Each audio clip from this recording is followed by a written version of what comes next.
Bonjour à toutes et à tous. Je reviens vers vous aujourd'hui pour vous présenter les grandes lignes du projet de loi de finances que nous avons voté définitivement mercredi dernier. Mais avant tout, quelques indicateurs économiques. Le pays part de l'avant parce que nous avons un taux de croissance de plus de 6,7%, du jamais vu depuis 60 ans. Le marché du travail repart avec un taux de chômage à 8,1%, ce qui n'avait jamais été le cas depuis plus de 13 ans. Et nous avons 750 000 créations d'emplois. Un déficit public est à la baisse, avec 4,8% du PIB contre 8,4%.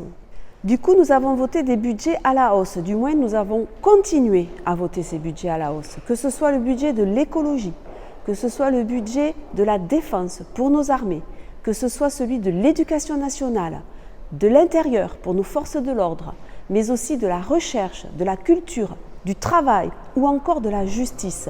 Tous les budgets sont à la hausse.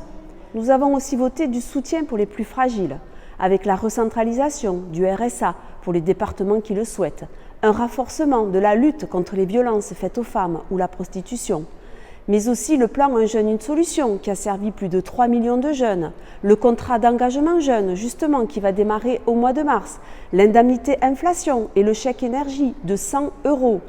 Nous avons augmenté les moyens de Pôle emploi, des missions locales, des EPID, mais aussi des écoles de la seconde chance et des écoles de production. Enfin, sur l'apprentissage, nous serons à plus de 700 000 contrats d'apprentissage cette année, un record absolu.